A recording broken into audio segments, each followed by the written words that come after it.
Good afternoon, Hafsa. Good afternoon, good morning, everyone, everywhere you are in the world. Thank you for joining us this afternoon, this morning, and this evening, depending on where you are.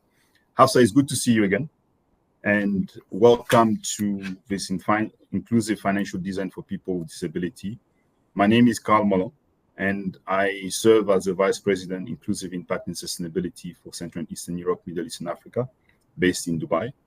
And I have with me here Hafsa. Hafsa, if you want to introduce yourself.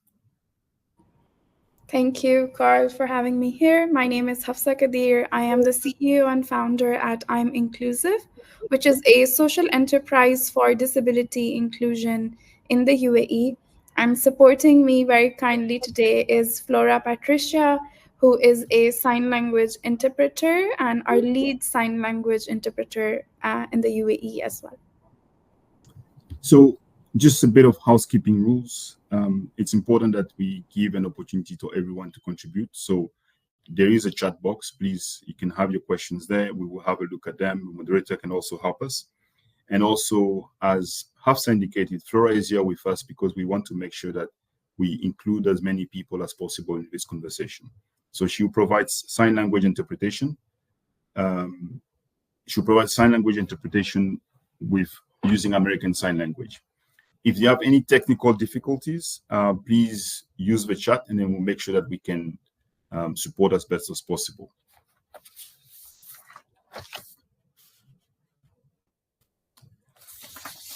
So Hafsa, as you indicated, you are the founder of IMInclusive. And here, if it'd be interesting if you can share some insight that you have gained about the employment challenges faced by people with disabilities or people of determination, as we call them in the UAE, and how these challenges relate to financial inclusion. Thank you, Carl, for bringing up a very necessary topic about the challenges faced by people with disabilities across the world when it comes to employment.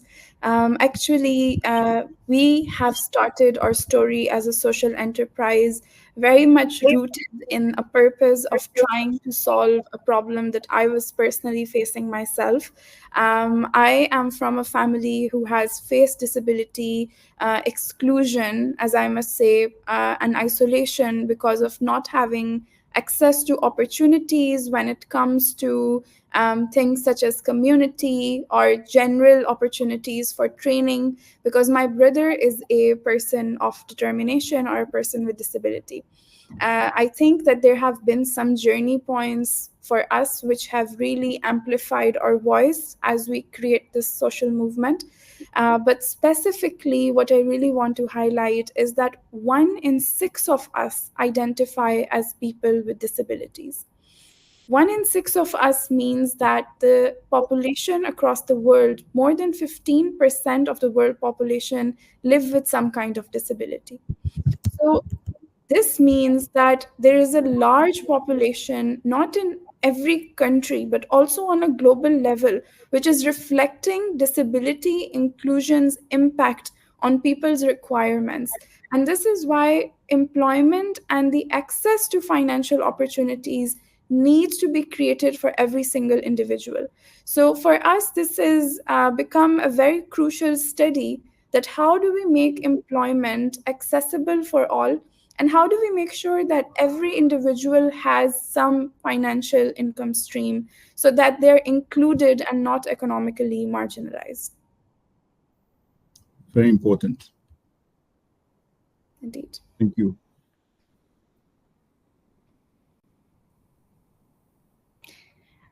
I would like to also mention and focus on the part where we have so many services that are available for people in general, such as banking, for people who have a financial income, right?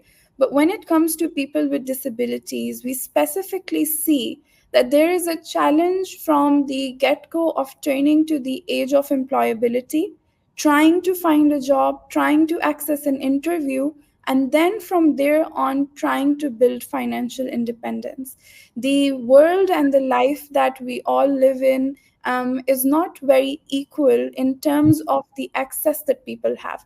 So for example, an individual who is 16 to 17 years old and is going to their high school or college will start from that moment learning about some kind of savings plan or some kind of upskilling or internship plan for themselves.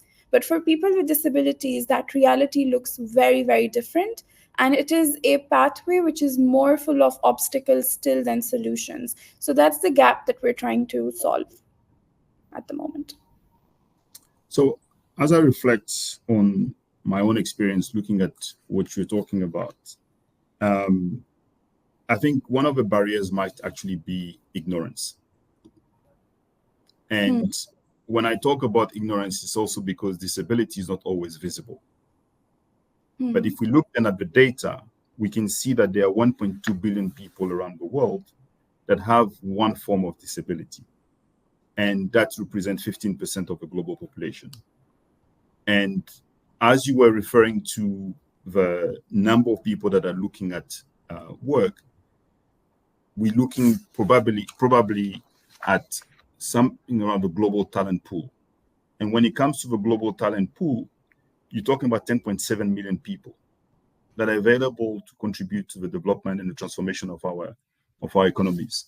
So when we look at this then, in your own experience, you then look at the situation where your own experience of your brother, Ahmed, influence the way and the work that you have been doing.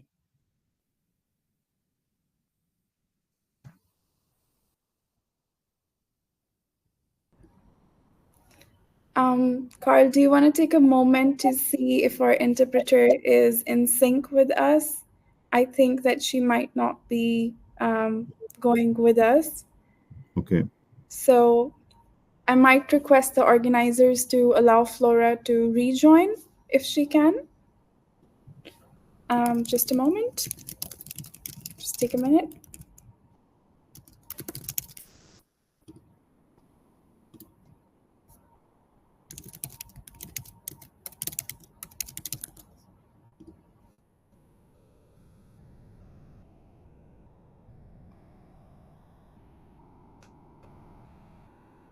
Right, and so what we can do is we can include a summary transcript of the session in case the live interpretation doesn't sink in.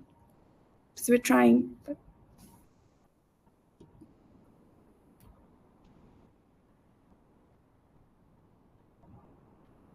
Okay, so we do have some technical difficulties. Flora, are you back with us? Can you follow the conversation? Right. So I'll go towards the next question in this case. So while we have Flora sinking in, so Carl, also drawing from your experience at Visa and your previous roles, what are some of the most significant barriers to financial inclusion for people with disabilities that you have come across from the CEMEA region? So the good thing about the CEMEA region is that what may appear to be a barrier is often turned into an opportunity to transform someone's life. And I think IMInclusive is a very good example of that. The governments in the UAE and in the region are very cognizant of the fact that every individual must contribute and should be able to contribute according to the means and the capabilities. So we do have that opportunity here, and it's really important for us to recognize that the progressive policies that exist then offer that opportunity. Of course, there will always be barriers, but the most important part is how do we think here in the design space of creating opportunities to lessen the burden of what it could have been for an individual with a disability. And I think one thing which is important to emphasize is that disability is not always visible. So from that perspective, what we may encounter often is a situation that I think maybe by ignorance or by the lack of understanding, we may not necessarily recognize. But from a design perspective at Visa, what we really, really focus on is the ability to make sure that our products are designed in a way that security, convenience, affordability, and accessibility for people living with a disability is critical. There are some examples that we can talk about after, but most importantly, a barrier should not be an opportunity for exclusion.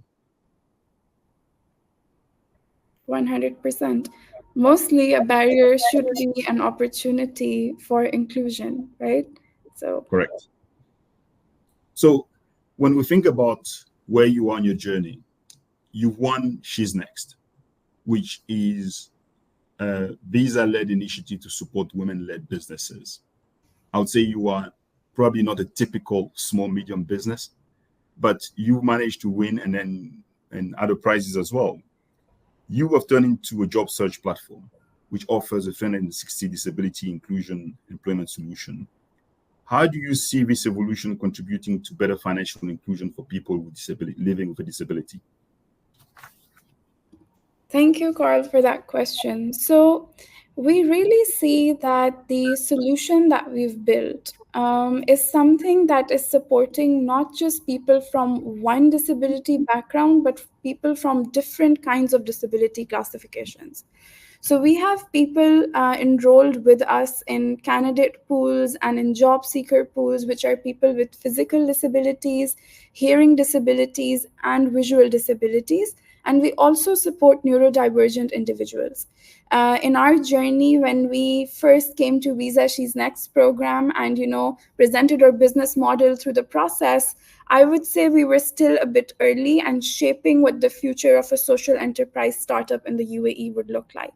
But having been the first organization to get a social certificate, a social enterprise certificate, a licensing from the regulatory authorities, itself is a story of financial inclusion too. Businesses like us need to work and need to thrive in the social entrepreneurship sector for us to then create a ripple impact of opportunities. So far, we've created more than 400 economic opportunities for people with disabilities. This includes part time jobs, full time jobs, and we have our upcoming on the 30th of October an Entrepreneurs with Disabilities showcase for the first time at our summit, which is actually supported by Visa as well. So, one journey, Visa She's Next itself as a platform provides a place for female entrepreneurs to come forward and share their stories. And I think there is a lot of beauty in the social connection that all of our journeys have created and the ripple impact that it's continuing to grow. Because we started from a journey of job search, but we're moving more and more towards what does financial independence look like, even if that's entrepreneurship as an income stream. And that has been a phenomenal solution for us and our fellow, I would say, job seekers or candidates in our pools, because an access to a financial opportunity, an access to be able to build your own financial streams is really telling people that everyone is allowed to dream, to do what they want, to achieve what they want. And as a community, we will take the responsibility to remove the barriers on the way. So we might be working on gender inclusion, we might be working on disability inclusion, but these all intersect at some place and it creates a ripple impact, which is a very, very strongly required movement. Right now we're in the UAE, but of course it expands to other parts of the world as well. It's good to see and really appreciative of how you have taken an opportunity like She's Next to embrace the diversity of what is possible around the region and potentially around the world. Thank you, Carl. And I want to ask you, Carl, Visa has been working on inclusive financial design, right? Can you highlight a specific initiative or product that has been particularly effective in addressing the needs of people with disabilities? So one of the important aspects is always around design. The product is the end, and that's what creates the interaction. But the accessibility in the design is fully embedded into the process. And when we're thinking about disabilities, we have to think about the one that are short-term and long-term. And in thinking about those, you can think about blindness or low vision, deafness or hearing loss, limited movement, photosensitivities. And when we look at all these different aspects, we have to think about also how we design our website. How do we make sure that individuals that need to have access really can have access regardless of where they find themselves and that in the spectrum which may create a challenge for them. You mentioned the card that we have, and I think one of the best examples that I have, which has been this collaboration to create a financial education platform for people that have a hearing loss or deaf people. That, in a way, for me, was a demonstration that the product that we've had for a long time, through your eyes and the eyes of your community, we were able to serve this community by providing them with the ability to actually refine their skills, redefine their skills. Because as you say, the employment that they gain should be an opportunity to uplift themselves. And in uplifting themselves, they need to know how to manage their finances, because financial education is the language of the future. You sort of make sure that you plan, you delay gratification, and regardless of where you find yourself in society, you should not be limited by your inability to understand financial education.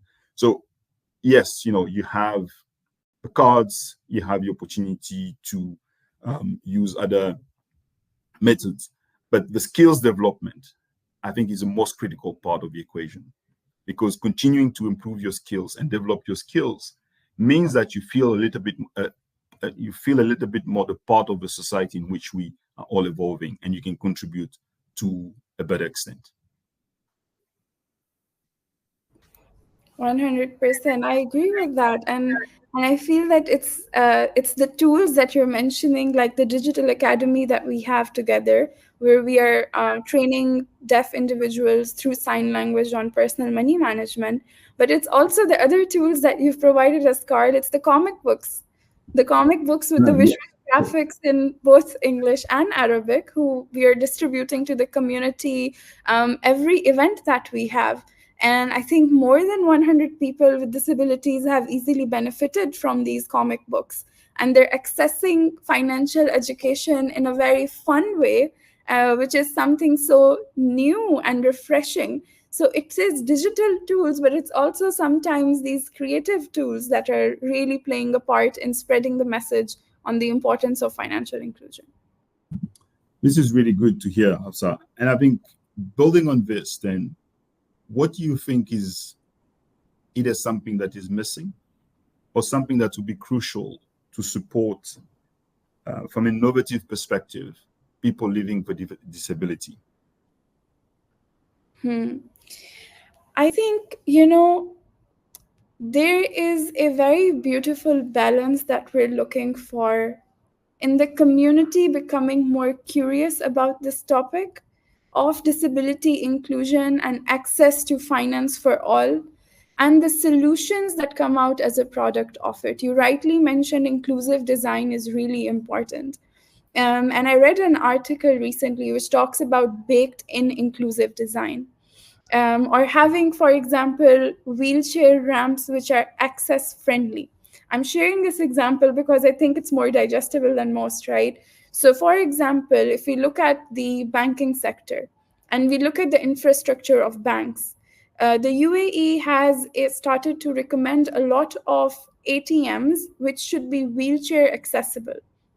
What does that mean? That means that if there is an ATM, there should also be space under that panel for knee to toe clearance for somebody who's using a wheelchair to be able to easily access the ATM in a safe way. These are very, very small examples of accessibility which start popping up when everyone gets a bit more curious and starts to understand that disability inclusion is not a topic which is in relation to some other population, right? So my brother is a person with disability. So it's something that I've felt, it's something that I've worked on. But it's not necessary that everybody should have a relative or a friend or a sibling or a child with disability to feel that this is something related to them. Because disability is not only acquired at birth, disability is also or can also be acquired throughout the lifetime. So for us, it's something that we're hoping to see more of, that more people get curious and create accessible design and solutions within the new fintech apps, within the new available financial opportunities, which have this baked in accessibility so that everybody can access everything. And actually, accessibility makes it better for everyone, right? Not just for a specific group. So it is my hope that we'll see more curious people asking the good questions and creating more adaptable solutions. I like that word, curiosity, because it's really what makes a difference, and spending time and investing time to understand what we may not understand, and thinking every day what we do, how can we be of support to the community, so that there is no one which is left behind, but really every tool that is accessible to individual should be made available and accessible to all. So I think we're in good hands with the work that you've been doing. Thank you, Carl. We've been doing it together. Absolutely. Yes. Carl, based on your work across different regions, and I know you come from such a global background as well in your work, and you bring such beautiful leadership to Visa Semia. You've driven a lot of the projects that we've been working on in inclusion. You've been at the forefront of the mentorship initiatives as well, in terms of making sure our team has the right direction in approaching impact initiatives. I want to hear from you. How can these solutions that actually empower people with disabilities, how can they be scaled across diverse markets? So the first step is always regulation. And how do we ensure that we can show, as a global company, examples of what we have done or what we see, let's say, in Latin America, and how can this be applicable to the African continent or to the Middle East or to Southeast Asia or to Europe and other parts? Because the richness is in that ability to look at the world as one and then figure out what could be helpful to solve certain problems in other parts of the world. So regulation is one. The second part, as I mentioned earlier, it has to be embedded into the culture of the organization.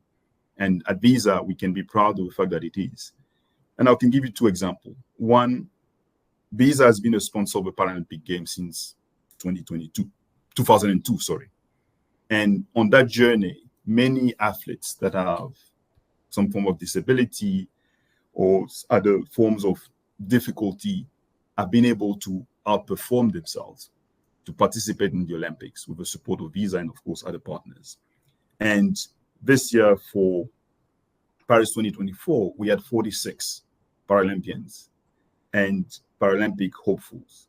And the reason why Visa has been committed to do this is really also because of the beauty of the Olympics, giving an equal opportunity to anyone to participate. And participation creates that opportunity because it becomes visible, it becomes accessible to more people. And some of our colleagues actually are former Paralympians and Paralympics. So there is a value chain in terms of how we look at this, where depending on the abilities that you have, you can contribute to society, you can contribute to Visa.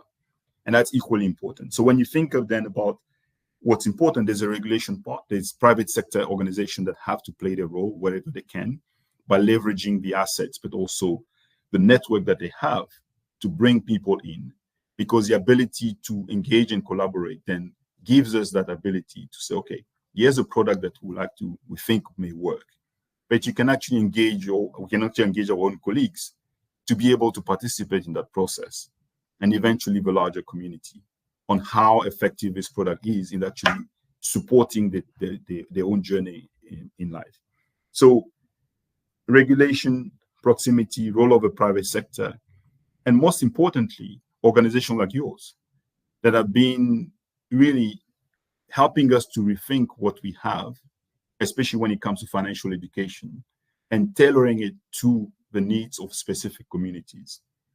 So in the end, if you think about regulation, the role of the private sector, the role of capital in moving information around the world and supporting the design, the ability of our own colleagues to be able to help us understand, so that what might have been invisible from a disability perspective is actually real, because you can have a conversation with someone in a safe environment. And lastly, it's a psychological safety that is provided in the design and the execution that is equally important as we think about the role that we want to play in society to be able to allow more people to participate in the digital economy. Thank you, Carl, for sharing that. And I really feel that it's something that we've learned in our journey of building with your teams as well. where we have seen and we've felt what we can do more when it comes to creating a digital economy.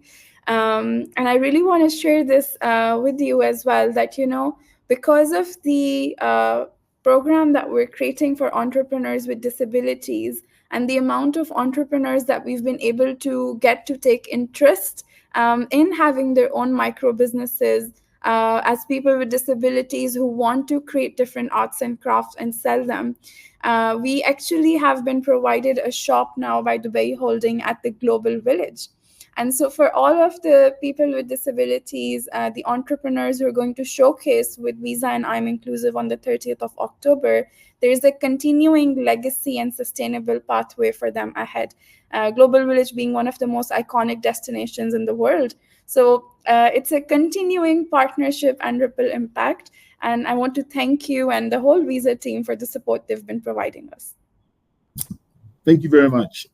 We have one question that has been shared with us from Eduardo. So Eduardo is asking us about the role of AI, generative AI, as a significant tool for enhancing financial inclusion for individuals with disabilities. Are there innovative application or development in this space that you think should be highlighted? Eduardo, unfortunately, I do not have an answer to this question, but I can certainly guarantee that the role of generative AI in helping to design and also see the habits that are created by the user will be useful in designing products that makes a lot more sense. But I'm happy to make sure that we take your details, and then if I have specific answers in terms of what we have done, I can share that after the call. Hafsa, maybe you have some comments on that. Yes, I know that I'm going to use the most basic AI example, but ChatGPT has been really, really useful for our candidates in learning as an upskilling tool. Specifically because Carl and I have been highlighting the inclusion of deaf individuals a lot, right? So for deaf individuals, we've noticed in our upskilling programs that the way we type, for example, a sentence, and the way that our peers who are deaf or hard of hearing type a sentence can sometimes be a bit different. But we've been training candidates on using ChatGPT for day-to-day communication, and frankly, it has been quite an upskilling tool for being able to communicate and convey their messages more elaboratively. So it's been something that has been really helpful for us, and I am very, very positive about the change and the empowerment that AI will bring along with all of the new developments that we have. Hafsa, there's a question in the chat for you. I don't know if you had a chance to read it yet. If you haven't, I can start with one that is addressed to me and then come back to you. Okay. So, Alison, thank you very much for your question. And if there are 1.2 billion people in the world that have a form of disability, it means that we encounter this individual almost on our daily commute or on a daily basis. And I think it's acknowledging the existence, I think, is the first important step in the work that we do as individuals and the way we engage in our community, or also the way we engage in our workplace. Because when we have now faced with a situation of making a decision about a product or program, we need to have that reminder that it has to be inclusive. And that inclusivity means that we are reminded that there are 1.2 billion people that have to be able to participate. Equally will be important. It's not always easy, but that first step of acknowledging, accepting, and understanding that it is also our role to do so. And again, disability is not always visible. So many people may be walking around actually not realizing that they have a disability until something happens and they realize that actually they had it. So it's a community engagement to get to a place where really no one is left behind. Hafsa, did you have a chance to read your question? Yes, I did. Thank you, Carl. I see the question is primarily about what we can do in the financial inclusion community to raise awareness for solutions for people with disabilities. And I want to echo what Carl was saying. We want to create solutions that leave no one behind. And for this process, we need to have people with disabilities working with us in our workplaces, in institutions, having them as ambassadors in schools, colleges, universities, because it's really important that people with disabilities are the teaching or the people who are mentoring everyone else in the community as well. So, for example, in my team, we have a maximum amount of people with disabilities working with us from all different backgrounds.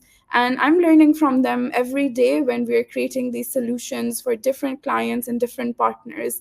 And their thinking and the unique perspective that they bring, again, echoing what Carl said, with 71% of the disabilities being invisible, it has made me a much more confident leader in terms of thinking about solutions from a very analytical point of view and being able to come up with agile solutions as well.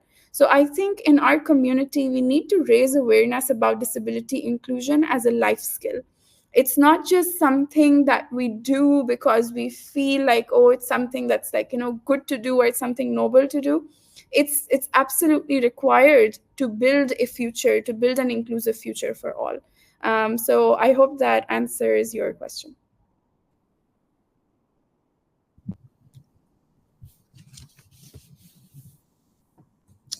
So I don't think we have more questions yet. So maybe Hafsa, what might be useful, you've spoken about your work in the UAE and also in other parts of the GCC and probably beyond. If you can share a little bit more about the work that you're doing outside of the UAE. Thank you, Carl. So we have been utilizing our platform, our web platform, to make sure that more and more people with disabilities are utilizing the portal to create their own CVs.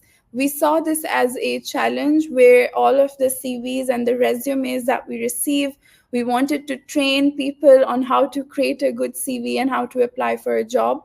We've been able to embed that into our web portal. So we have over 1,000 people use the platform and create their own CVs from the CV making tools that we've launched. This is possible from across the world. Of course, the financial inclusion course that we've created with Visa is also accessible for people across the world. People with disabilities can sign up, enroll into the course, and complete the modules with a quiz and attain a certificate. We have work going on with clients who are present in multiple markets. So we are hiring people with disabilities in Saudi, Oman, Qatar, as well as we are working on projects in Egypt and South Africa. So for us, the demand-based solutions are being provided at the moment from where we are in the UAE. But I can very proudly share with you that we have trainers and coaches with disabilities who are conducting trainings for corporates and businesses whenever a demand arises, and they're ambassadors in their own countries as well. So it's a continued social impact change. Thank you. And talking about social impact change, we have a question from Nepal about doing this beyond the CSR, and is a commercial business for differently able person. So it's a very good question. We didn't touch on it, but it's a $13 trillion disposable income, which is available from people living with disability and their families. And these individuals need to be able to invest the money, spend the money, use financial services, and really participate in the economy, including from a tourism perspective. And what can be done to ensure that someone who's living with disability in the family are not restricted from the ability to travel and make plans to actually enjoy the rest of the world. So you do have that opportunity that exists. And I think Hafsa and I are privileged to live in a country that thinks a lot about opportunities for differently able people to be able to travel to the UAE, for example. But in other parts of the world as well, it exists. So yes, there's a commercial imperative, but it has to be a commercial imperative that thinks about a design that makes sense. Because that's really key, to make sure that what is designed, what is made available, solves a specific problem. So if we think about the tap to pay solution, where suddenly you are able to just make that tap to be able to make a transaction, how this has enabled millions of people that maybe would not able to make that transaction, would have had to rely on the third person to do it, are now able to do it. It may look as a small technology, as a small transition in terms of payments, but it creates an avenue for people to actually participate in the digital economy. Thank you for that question. Do we have more questions from the audience? No, I don't see any. Hafsa, maybe sort of closing, we have about 5 minutes left. Is there any specific message that you would like this community that is listening to us, being from the private sector, from public sector, or from the third movement of a civil society, that is important for us to think about as we leave this conversation and think about removing barriers for inclusion? Thank you, Carl. I want us to think for a moment about a world in a flip side where 17% of the world population is completely inactive. They don't have spending power. They don't have access to schools, universities, or jobs. And 17% of a world population is not being allowed access to places, to jobs, simply because humanity hasn't opened the door yet. And I think that's really, really crucial sometimes to look at the flip side of a situation to understand how grave and urgent and critical it is, and how necessary it is for everyone to join forces and think of solutions together. So it definitely goes beyond just a tangible commercial value, and it's about everyone having the freedom to dream, to access opportunities, to be able to build a future for themselves and their generations. And I really hope that it is a chance that we will be willing to give to ourselves and to each other, and to open a world up for 17% of an economically marginalized population. Thank you. There's a question about access to credit for people with disabilities. I think it is an option that financial institutions that are mandated to provide credit will assess and probably provide. As Visa, we don't provide credit, so I can't speak on behalf of this institution. But the whole conversation here about removing barriers, this is one of those barriers also that should be removed. So in sort of closing for this conversation, for us at Visa, it's an imperative to make sure that we listen to communities, we engage with communities, and we design with communities, because we don't have a monopoly of knowledge, but we do have the tools and technology that can help us solve some of the most pressing challenges when it comes to financial inclusion and access. It's been a pleasure, Hafsa, to be here with you. And also, Flora, thank you so much for the opportunity that you've given us to share this message a little bit more widely with people that have joined us today and will join us in the future. That's it from me. Thank you. Thank you, Carl. Thank you, Flora. Thank you, Rima. Thanks for having me here. Appreciate it.